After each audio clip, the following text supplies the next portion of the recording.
Good morning, good afternoon, or good night, depending where you're watching this video today. My name is Sergio Santos. I'm here from Georgia, and I am with the Caritas Spiritist Group.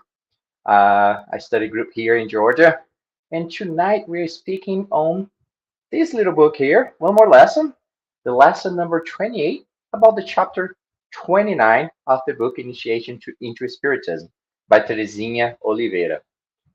It is an amazing chapter. It's very dense, it's very rich. So I'm gonna try to cover on that little 30, 40 minutes that we have. So I'm gonna rush through a little some things. I really recommend that you read it, that you look into it, that you study it, go back to the Genesis that mentions so much and is going such a beautiful way about everything that is in the chapter. I'll highly recommend to read both together so you can understand a little better what the chapter is bringing and everything else about the three revelations. My first thing, like when I saw the chapter, I was like, hey, what are the revelations? What's that means? And I tried to be like really okay. Let's figure out. On Oxford Dictionary, it says the divine or supernatural disclosure to humans of something relating to human existence of the world. Was quite deep, quite interesting. That it's the divine or supernatural revelation. So it's something that has to come from the other side. Let's say this way. And the word itself is to it means they raise the veil of mystery between the realms. So it's quite interesting, and I thought was really, really, really interesting that what that means, revelations, and what is we can get from that knowledge, so we can try to understand what are the three revelations that he's mentioning here. Um, Normally, like what, who brings the revelations? Spirits, divine providence. That is something indispensable for our own progress. It's something that we need to learn so we can progress. So they will inspire us, they will guide us, they'll show us, they'll give a little boost in our intelligence, let's say this way, or maybe some spiritual perception, something like that. But what are divine revelations? The divine revelations are pretty much revelations made by higher order spirits in the name of God and through prophets. Prophets meaning mediums, spokespersons, uh, priests, anybody that has the power of the word and the power to inspire others and to multiply that idea and to spread that idea. It is based on the truth, or otherwise, it will not come from God. Uh, God will not spread lies with us here. Not his point. It's not defense, and it is graded according to the evolution level of the people who will receive it. Are we ready for that revelations? How are we going to receive it? That's all the things that we have to really think about it when we think of divine revelations. And of course, the place and time. Like I can't give a revelation that we, with all the technology that we have and all the knowledge that we have now in our society, 4,000 years ago. Uh, Even in time of Christ, he had to speak in a different way. He had to bring the message in a different way. So it was understood on the time, but they're never not truth.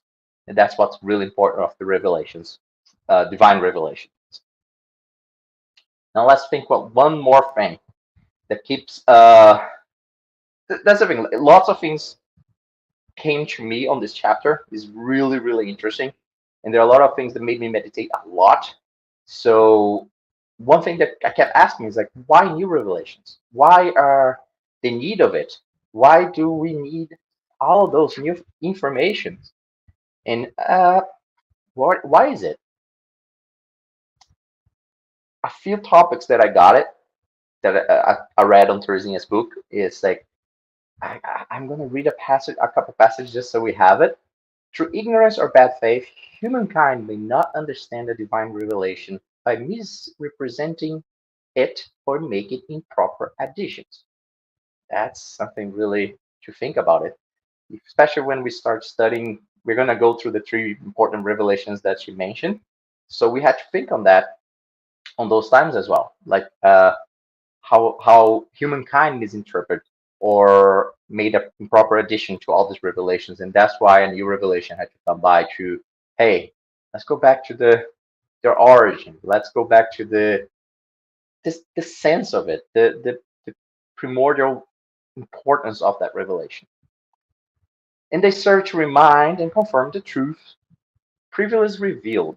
So again, like they will not deny something, remind us something, add something to it, or they will explain something to all the revelations that we had already throughout history. And our real spiritual revelations already made to humankind are respectable because of the fundamental truth contained in them. Within the many revelations we got through history, three stands out. And that's all the three revelations that we're going to study, talk a little more tonight. And that's we're gonna get to it really, really, really because they are amazing. I hope you are as excited as I am, and I hope you have the book with you because this is one of the best books that I read recently. Okay, let's start with the first revelation that Teresinha touches as just and then she recognized, and we talked here on the book that is talked here on the book. They're like many other resolutions in other religions, in other ways of thinking, in other philosophical ways. There are many, many, many other resolutions. We're studying these three because she thinks, and we think, I agree with her, that it is the three most important recently in history. And the first revelation is the Mosaicism, the Mosaic laws. And that's circa 1300 before Christ, 1300 before Christ. And who was Moses? Moses was a Hebrew. He was born in Egypt. He was raised by Egyptian royalty, the Pharaoh's daughter. And he was a medium, a prophet. And that's the prophet Moses. He received spiritual command to remove the Jewish people from Egypt, sorry, and to take them to the promised land. Freedom from slavery, freedom for all their oppression, freedom from the Egyptian ways of thinking and living on that time. Moses is considered the most important prophet in Judaism and one of the most important prophets in Christianity, Islam, the Druze faith, and Baha'i faith, and other Abrahamic religions.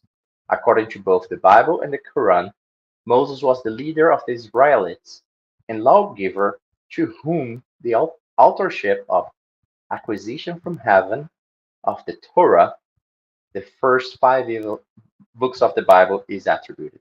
Sorry I read this little part. It's just because there's so many different religions and so many ways that he inspired humanity with all this knowledge, with all his inspiration, and with the revelation that he got. That I did not want to leave any of those out of it, or I really want to touch each one of them so we can see how, wow, so many so different religions nowadays that we see as different has the same base in the same way. And that's the Mosaicism, or the Mosaic laws, and the Mosaic revelation. That's our first revelation. There's a couple things to touch on the Mosaic uh, revelation, because there is the revelation per se, and there are the Mosaic laws. And those are the two different things that we had to really touch and try to understand what's going on, because they are different and they have their purpose, they have their way, but they are different. They have a different way. Let's get to it.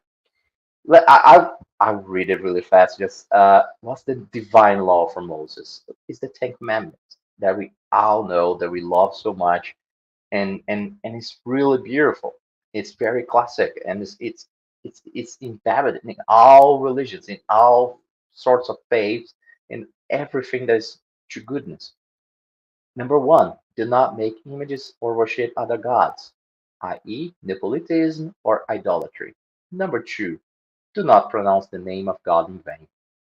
Number three, keep the Sabbath day in exempt. Take care of spirit and not only of matter. It is not mandatory that eat on the seventh day of the week. Number 4, honor mother and father. Number 5, do not kill. Number 6, do not commit adultery. Number 7, do not steal. Number 8, do not bear false witness against neighbor. Number 9, do not covet your neighbor's wife. Number 10, do not covet anything that's your neighbor's. So we had to see and think that the Decalogue received through mediumship. So it is a divine revelation, a divine law, and it was in extensive mediumship, and it's so beautiful and so pure. Now we have to talk a little bit of the civic law from Moses. It concentrated the customs and character of the Jewish people all the time. Um, it was the level of involvement that humankind were on that time, and that civilization was on the time, and it was based for it. Um, it's like things like an eye for an eye, a tooth for a tooth, the law of talion or retaliation, um, norms. Let me see, norms of or habits of hygiene, food, social organization, and religious rituals. Those are all civic laws, civil laws. So that's very specific to the needs of the population of the time. They needed to organize, control, to improve that society on the time. And he was a master on it. He was amazing on it. But it was a laws made by human being incarnate on Earth with the limit characteristics of the time. Many probably inspired, but it's still not the divine law that came straight from God, straight from the mediumistic experience. One thing about the civil law from Moses that's very important as well is that he uses as God's justice. So God will be punishing, or will be judging, or will be making sure that all the laws that he wrote was going to be fulfilled. So all the laws that he writes on that time, it's for that reason. Like, but it kind of like becomes God becomes a little judgmental, and especially with that sense that it is God almost like a human God, like it's putting our characteristics to God, what's a perfect being. So that's why even the Moses, sorry, this keeps falling, uh, announces us a sequence of revelations in the future. Moses himself and other prophets announced that the Messiah, or the Christ, the Savior, would come to Jewish family culture and will fulfill what was already had been revealed, and and improve those laws, and to bring more knowledge to humankind. So that was like already a revelation set of revelations. It's like, hey, there'll be more. The spiritual realm won't stop bringing all this knowledge, all this growth, all this beauty to us. So we had to really think about this, and like, hey, even if you go to the primordials, like 13 before Christ, 1300 before Christ. I'm sorry. So that's a longer time. That's 12, 2000, 3000 years, 3200 years, and something ago. That's a lot of time ago. So we had to think that, like, even on that time, the spirituality was already like, hey, here's what you had to do. That's what God wants us to do. And like Moses promised, we have the second revelation. The second revelation that Teresinha gets into the study is Christianity. Circa 2022 years ago, to be exact, Jesus brought new teachings as befitted new times. In order to fulfill God's law, Jesus did the following. I'm going to read a little bit on this part, not the whole thing. I have a good study here with me, but I want to read some parts just because there's so many richness and details that do not want to miss out on. If we're all live together in presence, we'll be like reading together and talking and discussing every little topic, and that's what I really love to do. To be sincere, my first like live on computer talk, so it's really interesting for me to change that. I really like to be like interacting and talking. We're gonna get some questions at the end, but like so I'm trying to adapt. I'm so sorry about that. But so let's go to what Jesus brought to us, what he did, and it's about 7 topics that we're gonna talk about it. And the book goes really details. I'll suggest you to read again. He showed the true meaning and incorrect distortions. I'm sorry, from Moses' laws. A couple examples. The Sabbath was made for man, not the man for the Sabbath. That's it is not what goes into the mouth that defiles a person, but what comes out of the mouth, because it reveals the inner person. So examples like this is Jesus explaining the Ten Commandments and bringing more the correct interpretation to it. Like we said, the revelations can be misinterpreted and misguided throughout centuries of misuse or more intellectualization in the wrong way. So Jesus came back and said, "No, guys, it's not what Moses meant. Moses meant this." He's not denying anything. He's just saying, "Hey, it's exactly what he said, but that's the real meaning." Number two, develop it further. So he adapting it to the level of moral advancement of its time. Some examples. You shall love your neighbor and hate your enemy. Was turned, love your enemies and pray for those who persecute you. See the big difference there? That for me was amazing. Like for me, it touched my heart, like my heart reading something like this. It's like we had to stop that negativity. We had to actually start like be proactive in love. We had to be proactive in growth. We had to be proactive in God's laws and being you can't hate your enemy or things like you have to love your enemies and love and pray for those who persecute us. How difficult is that, huh, guys?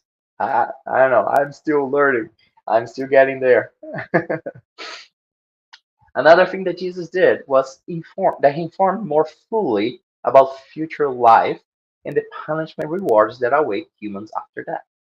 That's really interesting because when we get to the third revelation, that's going to be very, very interesting how he slowly and patiently spirituality brought that to us.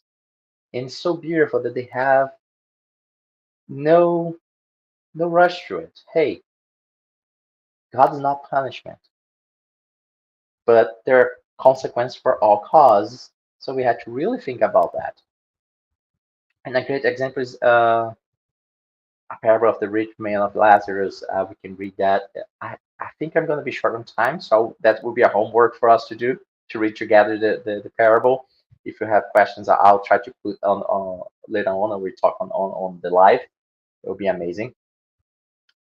Because I'm looking at my time and I think I'm gonna have to rush a little more. Sorry about that, guys.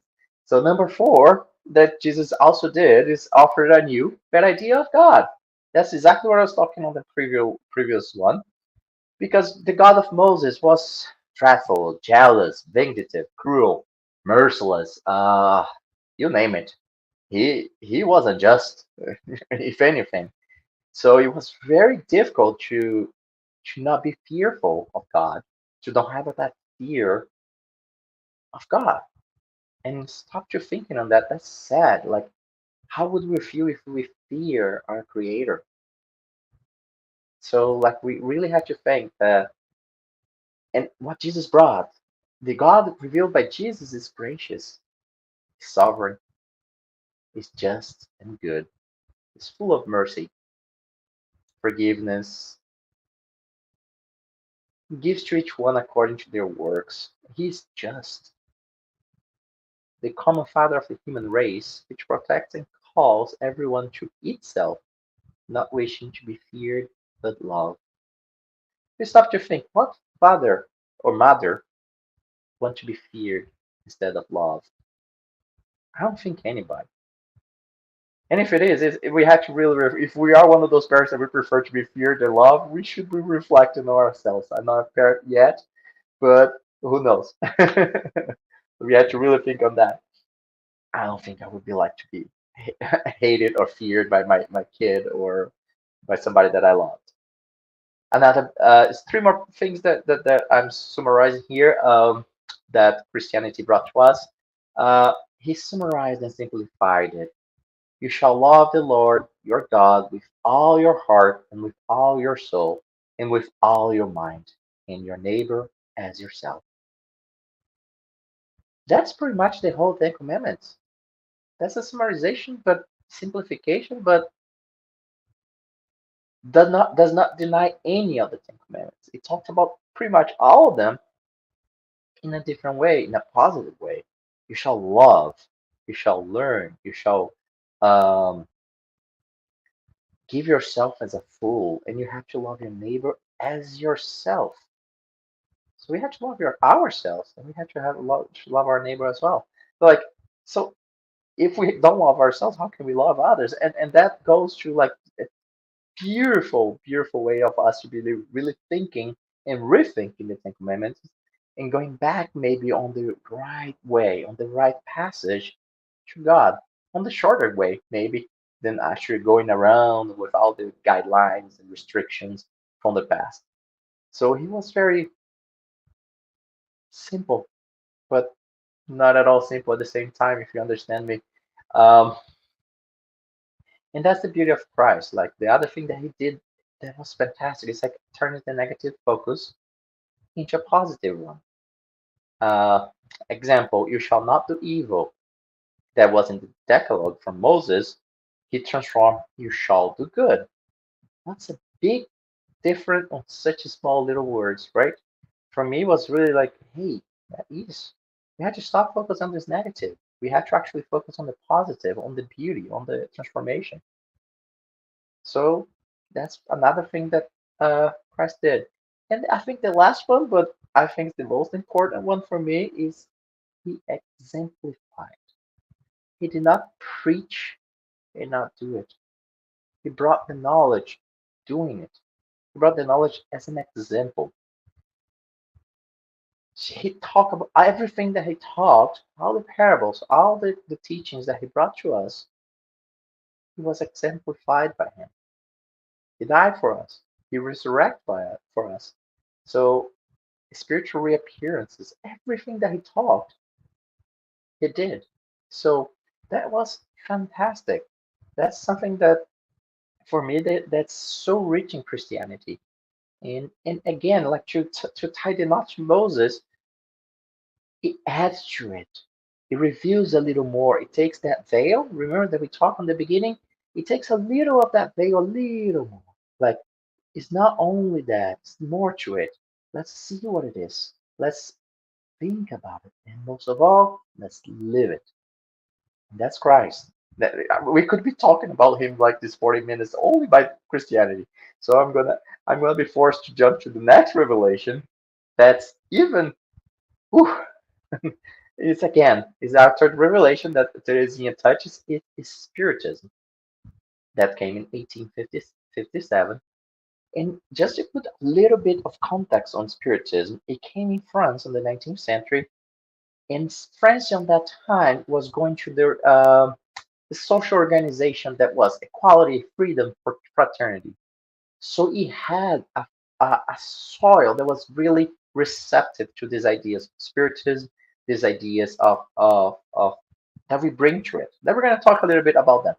So that's what's the beauty of spiritism is again another layer, another revelation. Let's take a little more of the veil out. Another veil. It's probably what 3 billion veils that we had to lift, and we are working slowly with each one of them and changing our lenses and cleansing our thoughts and becoming more and more evolved. So let's talk a little bit about spiritism now. So spiritism, the important things like, well, the initiative was taken by the spirits. It came from them to here. The phone ring from there to here. That old saying, we can't call them in the sense if they call us, they tell us, and they want to talk, and they want to do the phenomena, and they want to do bring the information. On the human side, we have Allan Kardec that codified the teachings, the body of thought and principles which he then denominated Spiritism. So he was the codifier.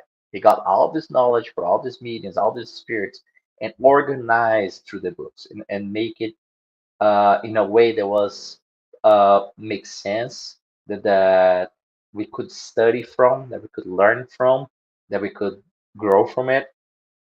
Uh, Spiritism's fundamental principles are God, creation, the existence and survival of the spirit, the mediumistic interchange, successive lives, reincarnation, evolution, law of cause and effect, plurality of the inhabit worlds, universal unity, and solidarity.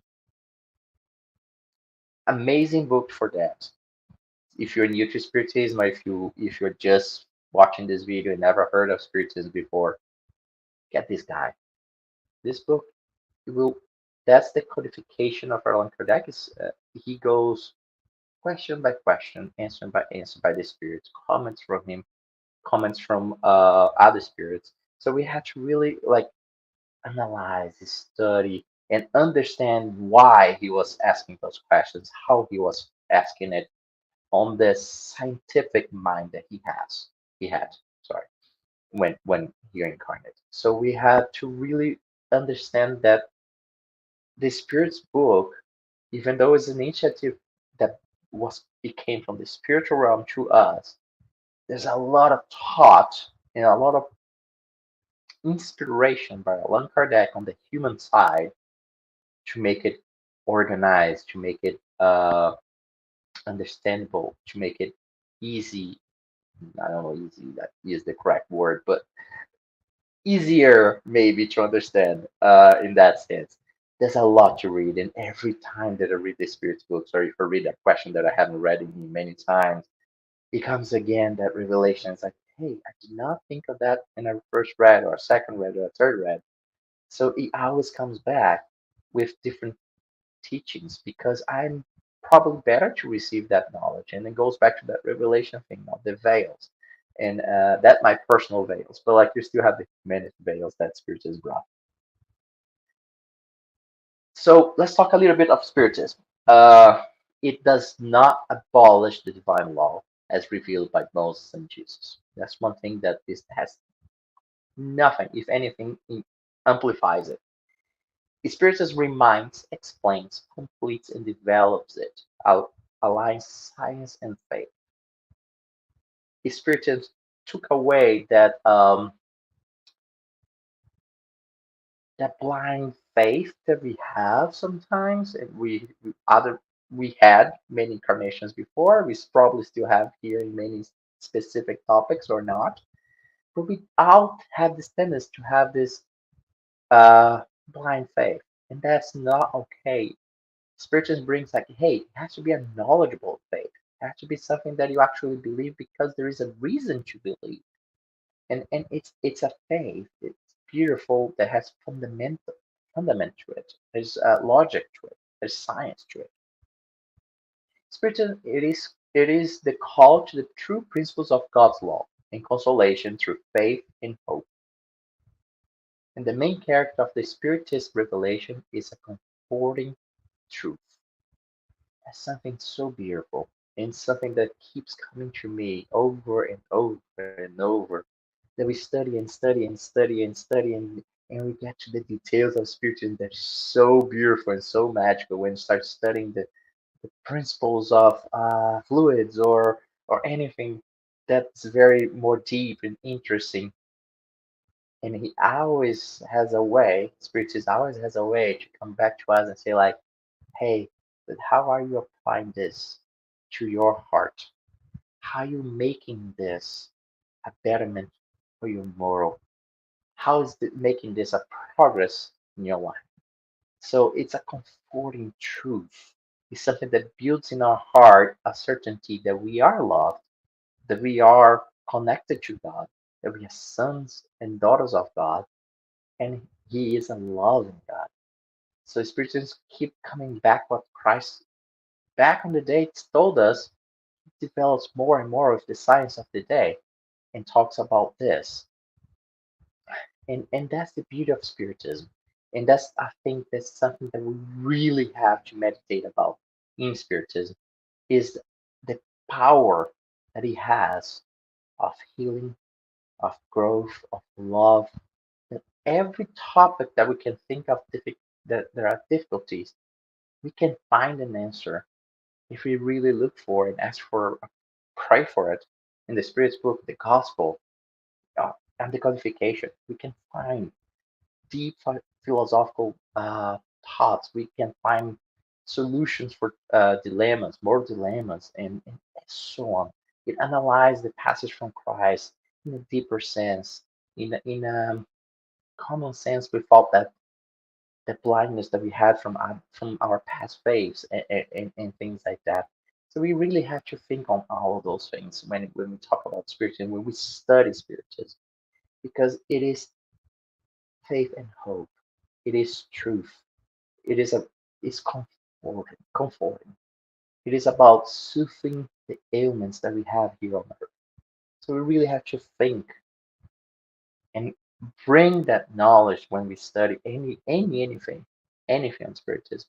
Any um, there's a little passage. There's a little talk from Givaldo when he was in New York one time. He mentioned that he asked Joanna, "Hey, Joanna, what should I do to improve on this lifetime?" And Joanna's like, "Hey, if you read one page and actually apply one page of all the books that you wrote from me, you'll already be progressing a lot." Can you imagine that? Like maybe a very famous book, Happy Life, or something like that, or and you get one of those pages really apply to our hearts, to our minds, and to our souls. Can you imagine how much progress we will do in one life? And then another page in another lifetime. We have infinite ones, so why not? That's the beauty of Spiritism. I'm gonna kind of summarize because I'm a little short on time here. It is another revelation. It's something to bring us back to the track. We had Moses that we went this way, went that way. We kind of went around. We create interpretations and we divided many religions in different details of each religions and things like that. Then we came Christ to bring lift another veil and bring back, okay, all those thoughts in one phrase, in one. So it's beautiful, not to mention the examples and everything else, but like and all the and all and everything that he brought to us. But he summarized and re-guided us to the road to God, to the loving Father. And then comes the Spiritism, 1800 years later, and brings again us to like, hey, don't go on this crazy blind faith. Through science, it's real. You have to believe not because you have to believe. You have to believe because there is this fundament, there's this proof, there's that proof, there's that proof, there's that proof. And Kardec gave us thousands of proofs of everything with the spirits, not only Kardec, but like all the whole spiritism. So that's what we have to think. Like it's another revelation to bring us to this path to God, to our loving Father, to our loving Mother, as we want to see God. So you have to really think on that, like connect our hearts and feel God here. Feel God with us. Feel our brother Jesus back there. Oh, sorry, this side of the camera. That was a present from Connecticut group that you will travel with me everywhere I go. It's our little Jesus. And he's with us everywhere. He's helping us, he's guiding us, he's loving us. So we that's that's the beauty of spiritism. That's the beauty of all these revelations is to bring more knowledge that we are loved. Imagine that. But I have one more question. No, not a question, but like one more little topic that is. Remember that Moses said that Christ would come, and Christ said that the spirit that another revelation will come that became spiritism. Well, spiritism also say there's more to come.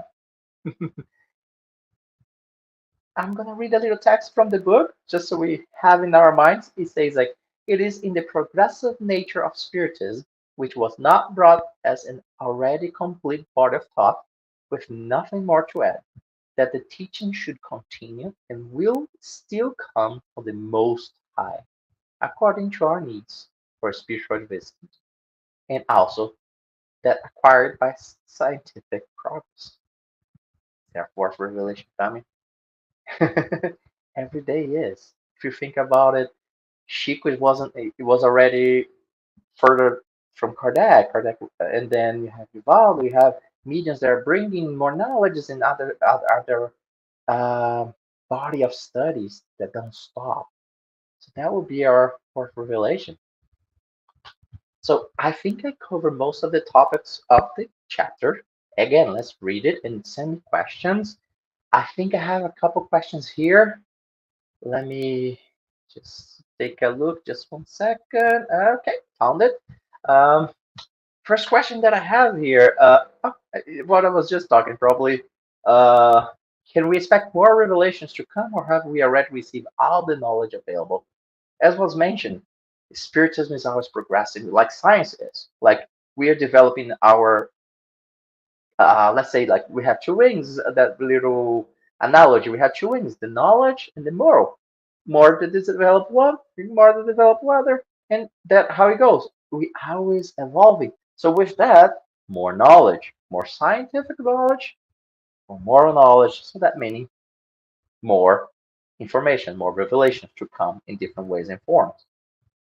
Let me see. I have I think a couple more questions, and the next one is I found it up. Sorry, I'm not very good with that technology part. Did Spiritism undo or remove any idea brought by Jesus? Reiterating, Spiritism added to it, simplified in the sense to make it easier for us to understand in a more reasonable way God's teachings. That meaning Jesus teaches, because Jesus brought God's teachings. So it's the same teachings of Jesus. It's the same exactly thing.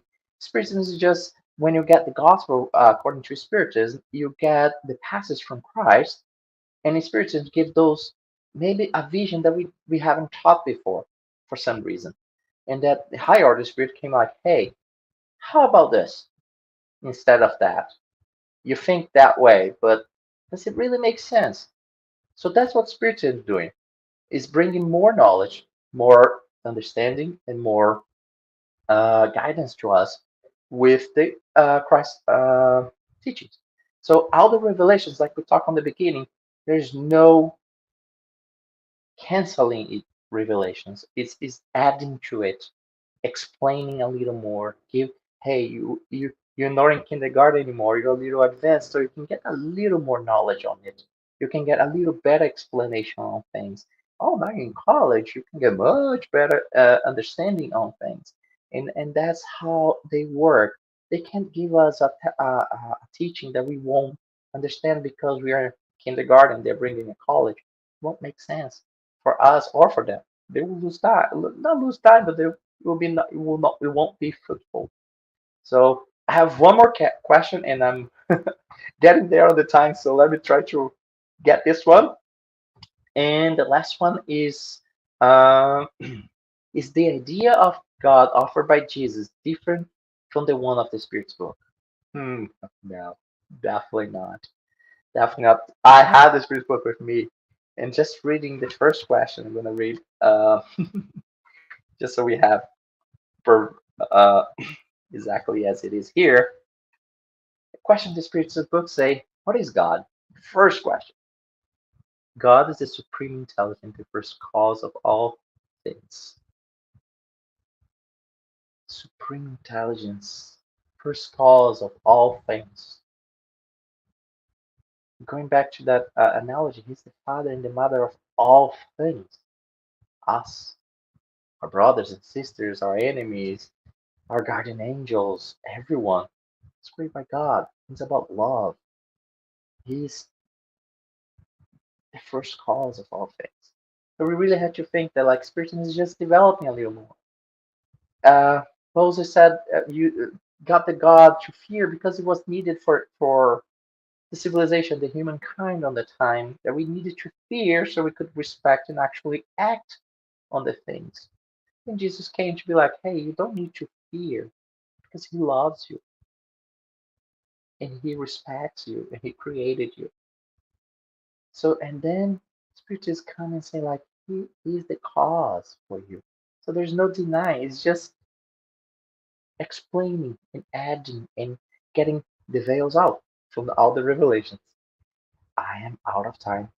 Thank you so much, guys, for this experience. Thank you so much for all the talk, and looking forward to talk to you later. Thank you so much. Have a good one. Bye bye.